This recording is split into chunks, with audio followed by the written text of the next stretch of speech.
Good morning class. आज हम विलियन से ही आदर्श और अनादर्श विलियन का अध्ययन करेंगे। हम यहाँ देखेंगे आदर्श विलियन वे विलियन होते हैं जो प्रत्येक ताप और उसकी सांद्रताओं पर राउल्ट के नियमों का पालन करता है तथा विलियन का एंथैल्पी परिवर्तन शून्य तथा आयतन में परिवर्तन शून्य होता है। ऐसे विलियन आदर्श विलियन कहलाते हैं। वैसे व्यवहारिक में कोई आदर्श विलियन होता नहीं है, लेकिन हम समान ध्रुवता वाले दो पदार्थों को मिलाने पर लगभग आदर्श विलियन मान सकते हैं। जैसे उदाहरण के लिए बेंजीन में टालविन दूसरा एथिल क्लोराइड में एथिल ब्रोमाइड या नॉर्मल हेक्सेन में नॉर्मल हेप्टेन मिलाने पर बने विलियन आदर्श विलियन कहलाते हैं। लेकिन है मालूम है आदर्श विलियन ये सिर्फ अध्ययन में है। हमारे वास्तविक जीवन में ऐसा कोई आदर्श विलियन बहुत कम होता है। आदर्श विलियन नहीं के बराबर है समझ लीजिए। इसलिए हम प्रायः जो विलियन होते हैं वो अनादर्श विलियन कहलाते हैं। और अनादर्श विलियन वे विलियन होते हैं जो आदर्श विलियनों का पालन नहीं करते। अर्थात इसकी तीन स्थिति यहाँ पर भी देख रहे हैं। अनादर्श विलियन वे विलियन होते हैं जो आदर्श विलियन का पालन नहीं करते, अर्थात Pa not equal P0A XA।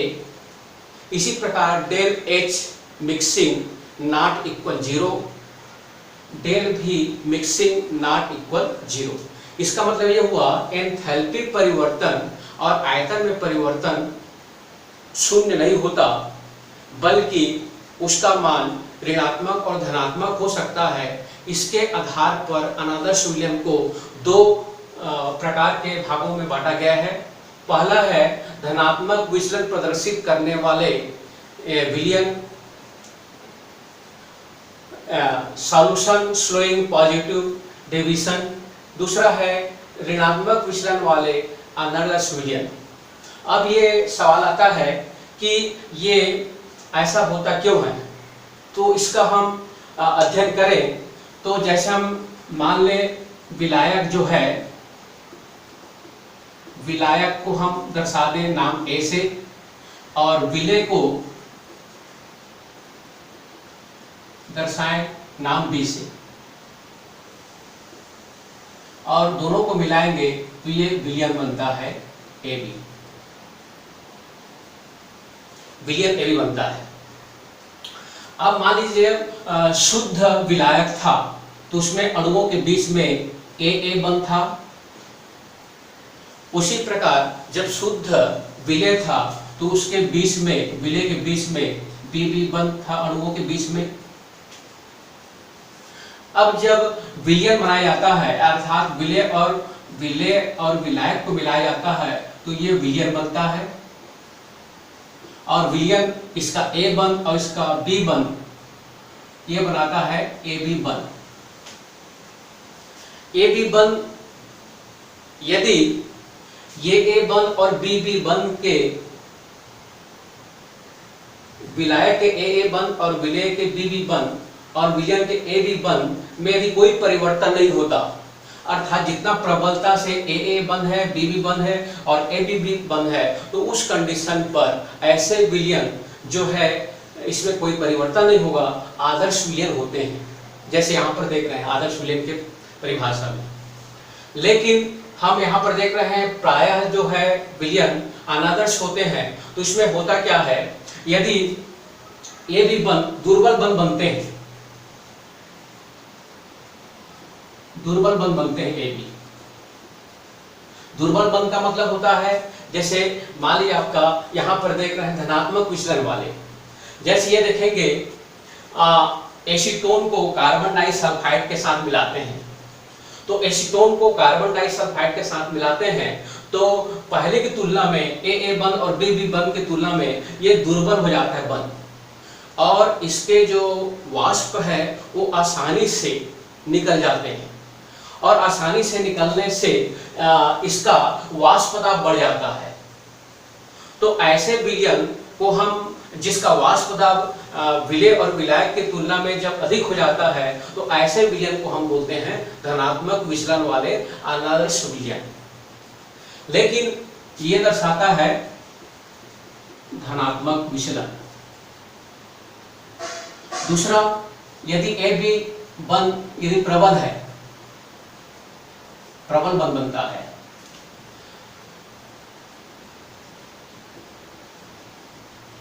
तो प्रबल बंध बनता है, जैसे मान लिया आपका यहां पर है एसीटोन है CH3COCH3 और है क्लोरोफॉर्म CHCl3, यानी इसको मिलाते हैं तो इसके बीच में एक हाइड्रोजन बंध बन जाता है, और हाइड्रोजन बंध बनने के कारण इसके जो अणु है वो नजदीक आ जाते हैं।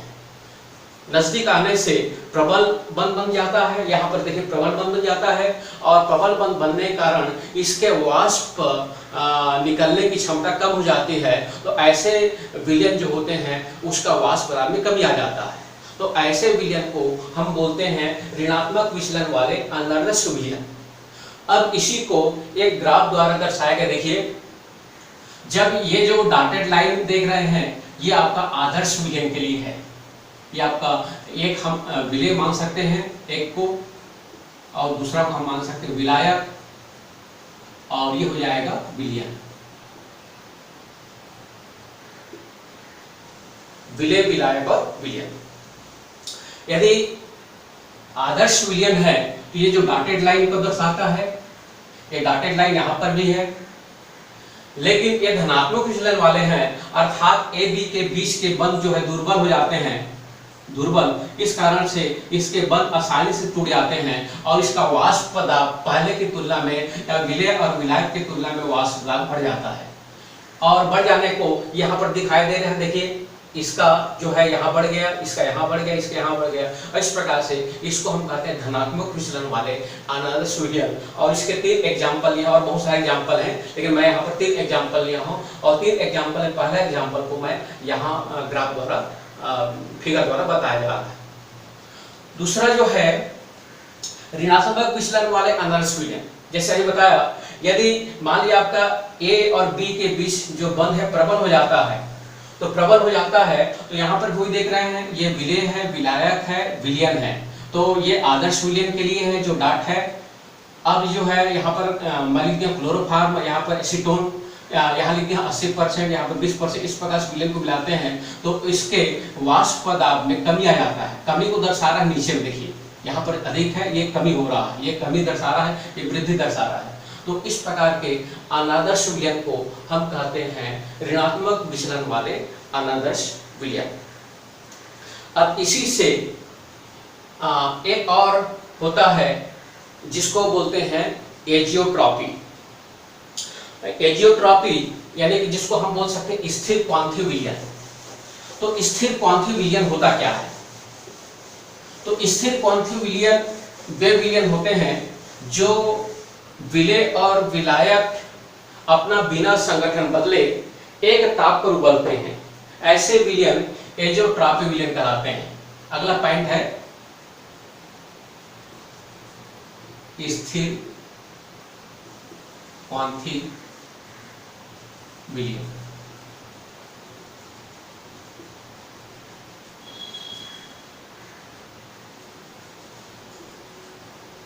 एजियोट्रॉपी सॉल्यूशन। अब देखिए एजियोट्रॉपी सॉल्यूशन या स्थिर क्वांथी विलयन क्या होता है? तो जब विलेय और विलायक को जब एक साथ मिलाया जाता है तो विलेय विलायक अपने ताप पर न उबलकर एक निश्चित ताप पर उबलते हैं, और यह निश्चित ताप उन विलेय विलायक के ताप से अधिक भी हो सकते हैं या उसके ताप से कम हो सकते हैं। और इस प्रकार से इसके आधार पर जो स्थिर क्वांथी विलयन है यह भी 2 प्रकार का होता है। पहला होता है निम्न स्थिर क्वांथी विलयन, निम्न स्थिर क्वांथी विलयन, और दूसरा होता है उच्च स्थिर क्वांथी विलयन।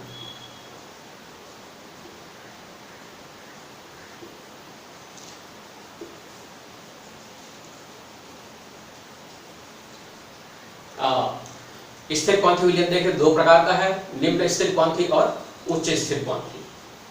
तो जैसे मान लीजिए ग्राफ से उसको देखें, इधर ले हम ताप,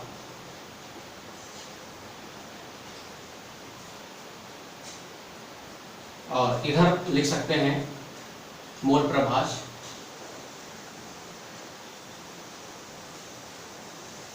जैसे दो घटक हैं, एक विलेय है दूसरा विलायक है, तो घटक ए के लिए और एक घटक बी के लिए।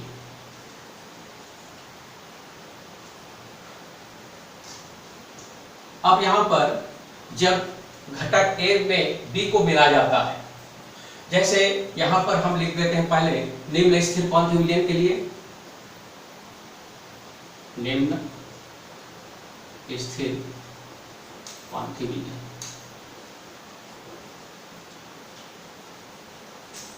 तो देखिए निम्न स्थिर क्वांथी विलयन क्या होता है,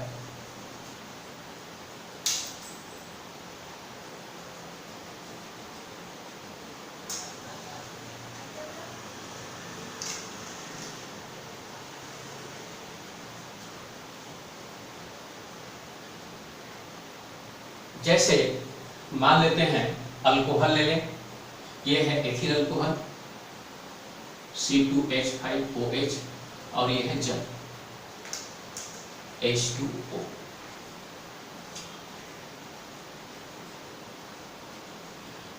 अब देखिए होता क्या है, H2O जो है ये वायुमंडल दाब पर एक ATM जिसको बोलते हैं, ATM मतलब एटमॉस्फेयर, एक ATM या एक वायुमंडल दाब पर जल जो है ये कितने पर उबलता है, इसका बॉइलिंग पॉइंट होता है 100 सेंटीग्रेड। उसी प्रकार से एथिल अल्कोहल का जो बॉइलिंग पॉइंट होता है वो है 78 सेंटीग्रेड। एक वायुमंडल दाब पर ये इस ताप पर यदि शुद्ध पदार्थ होते हैं तभी उबलता है। अब मान लीजिए आपका इसका 20%, इसका 80% या कुछ भी ले सकते हैं, आपका यहाँ पर अल्कोहल है 20%, ये है आपका 80% इस ये पर। तो यहाँ पर जब दोनों को मिलाया जाता है तो ये जो है 73 सेंटीग्रेड पर दोनों बिना संगठन बदले इस ताप पर उबलते हैं। तो इस प्रकार से हम यहाँ देख रहे हैं कि आपका इसका बॉइलिंग पॉइंट जब शुद्ध था वो 100 था, इसका बॉइलिंग 78 था, लेकिन जब दोनों को एक निश्चित अनुपात में मिला दिया जाता है तो अपना बिना संगठन बदले जल और अल्कोहल ये आपका 73 पर उबलने लगते हैं, जो कि इन दोनों ताप से कम होते हैं। तो इस प्रकार के विलयन जो है ये कहलाता है निम्न स्थिर क्वांथी। निम्न मतलब कम, मतलब उस ताप से कम पर उबलते हैं। तो इसका मतलब ये हुआ कि जिसका वाष्प दाब ज्यादा होता है उसका क्वथनांक अधिक होता है, ये हमेशा याद रखिए। जिस विलयन का या जिस विलेय या विलायक का वाष्प दाब अधिक होता है उसका क्वथनांक कम होता है। जैसे हम कहें कि जल का क्वथनांक जो है ये आपका 100 है और अल्कोहल का क्वथनांक 78 है। इसका मतलब ये हुआ अल्कोहल का वाष्प दाब जल से अधिक होता है, मतलब ये जल्दी वाष्प बन जाते हैं, इसलिए वो जल्दी उबल जाते हैं। अब यहाँ पर एक चीज और बता दूं, क्वथनांक क्या है? तो क्वथनांक का मतलब होता है उबलना। कोई भी द्रव जिस ताप पर वह उबलता है वह क्वथनांक होता है। तो हम इसकी परिभाषा कैसे दें? तो क्वथनांक वह ताप है जिस ताप पर द्रव का वाष्प दाब वायुमंडलीय दाब के बराबर हो जाता है।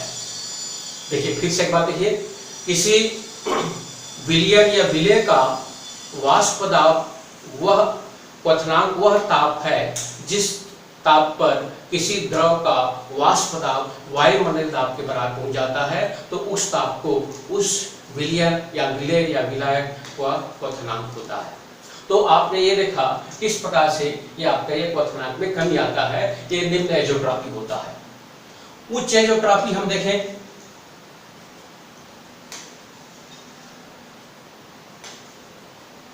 तो उच्च एजोट्रॉपी में जैसे HCl है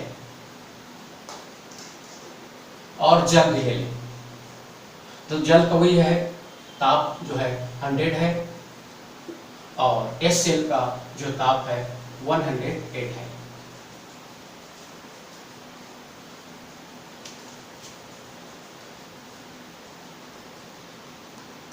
ये ताप है,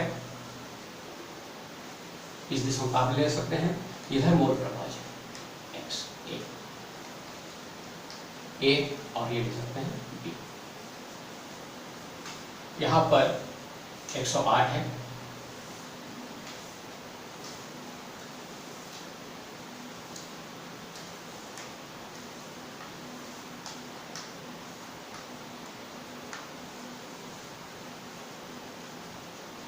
देखिए ये जो है लगभग 110 है।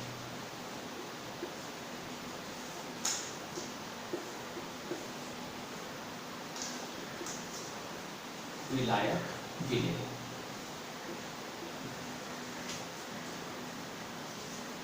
देखिए यहाँ पर इसको हम HCl और H2O के बीच यदि हम करते हैं तो इसके लिए हम अभी देखे हैं A जो B बनता है, A B बंद क्या होता है, प्रबल हो जाता है।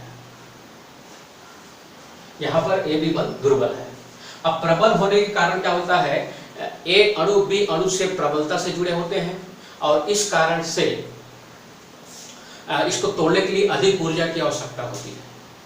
तो ऐसे विलयन जैसे मैं बताया जिसका वाष्प दाब जो है वो कम हो जाता है, उसका क्वथनांक बढ़ जाता है जैसे अभी बताया मैं।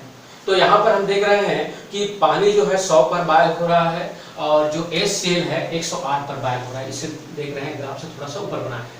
अब जब दोनों को मिलाया जाता है, HCl में जल मिलाया जाता है या जल HCl मिलाया जाता है तो उस कंडीशन पर ये HCl का विलयन 110 पर उबलने लगते हैं, जो कि इन दोनों के तापों से क्या होता है, ये ताप अधिक होता है। इस बिंदु पर ताप अधिक होता है, इस बिंदु पर ताप देख रहे हैं 110 है, यहाँ का ताप 100 है, यहाँ पर ताप 108 है। तो इस दोनों ताप से क्या होता है, ये अधिक होता है, इस अधिक ताप पर उबलने लगते हैं। तो ऐसा जो विलयन होते हैं वो कहलाते हैं उच्च स्थिर क्वांटी, मतलब उच्च मतलब अधिक स्थिर क्वांटी। इस प्रकार से ये जो है अपना व्यवहार दर्शाते हैं स्थिर क्वांटी विलयन।